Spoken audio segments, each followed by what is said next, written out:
के जुग जुग जिए सोलला नवा भवना पग भाग जागल हो ललना लाल होइए गुलवा के दीपक मनवा में रोज लागल हो ललना लाल होइए गुलवा के दीपक मनवा में आस लागल हो जुग जुग जिए सोलला नवा भवना पग भाग जागल हो जुग जुग जिए सोलला नवा भवना पग भाग जागल हो ललना लाल होइए गुलवा के दीपक मनवा में आस लागल हो ललना लाल होइए गुलवा के दीपक मनवा में आस लागल हो तुझको ना देखो ना घबराता है देख के तुझको मेरे दिल को चैन आता है देख के तुझको मेरे दिल को चैन आता है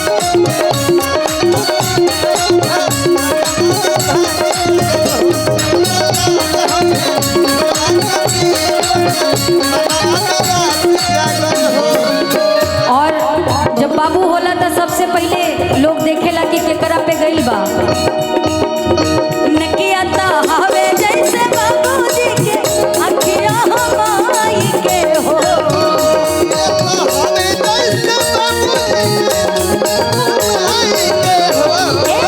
नकिया ता हवे जैसे बाबूजी के अखिया हमाई के हो ललना मुहावा जनवा सुरू जहवाता जगड़ोआ जोड़ू भइले हो ललना मुहावा जनवा सुरू जहवाता जगड़ोआ जोड़ू भइले हो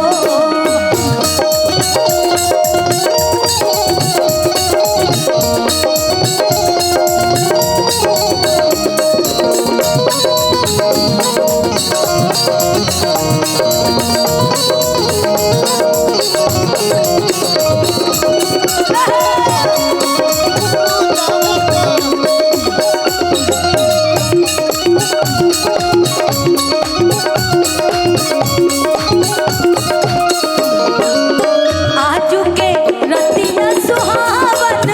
दिन बालू भावन हो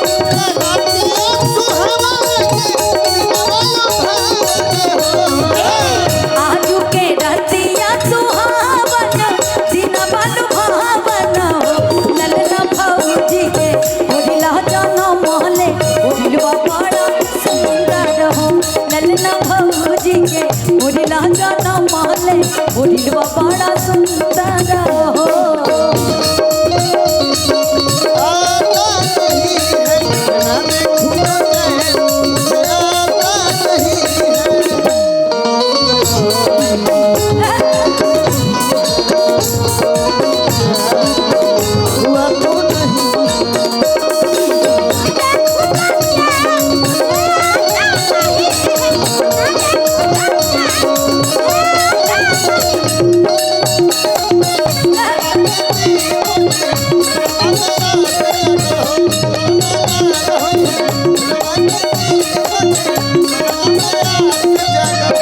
आज सबसे ज्यादा खुशी दादी और दादा के होला आज के दिन है ना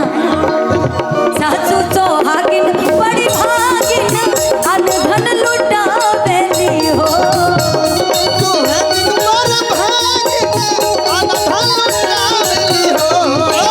सासू सोहागिन बड़ी भागिन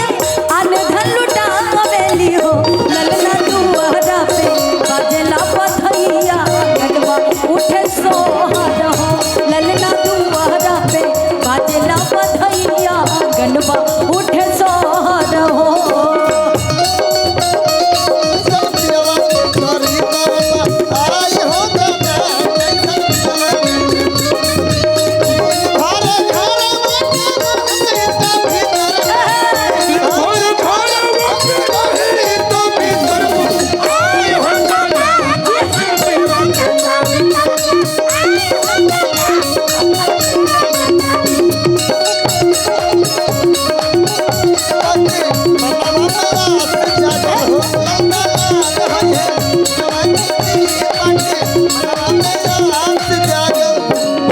अच्छा, जो बाद में मिलता है ना आशीर्वाद, जान लीजिए भर भर के मिलता है। Thank you so much. अच्छा, अरे भगनी के लिए तो मेरी तरफ से भर भर का आशीर्वाद, हमारी उम्र भी लग जाए उनको। एक जोरदार ताली बजा दीजिए, शायद मामा जी लगेंगे आप, है ना? एक जोरदार ताली हो जाए भाविका के मामा जी के लिए भाई।